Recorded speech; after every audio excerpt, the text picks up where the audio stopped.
Hey guys, in today's video I will show you how to make images move in CapCut.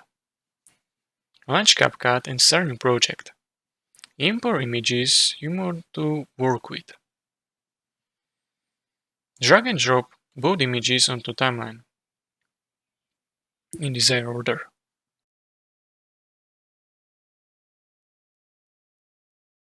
Click on the first image to select it. Go to Keyframe section.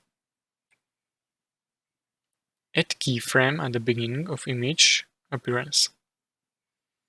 Adjust scale and position to their initial value.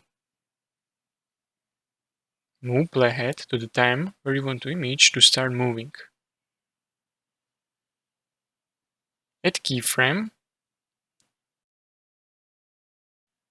Adjust scale and position to create desired movement. Repeat the process for second image. Setting keyframe for scale and position to create movement. Move video to see images moving according to keyframes. If you want to change speed or timing of movement, adjust keyframe position in timeline. Now preview entire project to ensure images move as desired. And once you are satisfied, you can export your video. And that's it. If you found this tutorial helpful, consider subscribing and liking the video.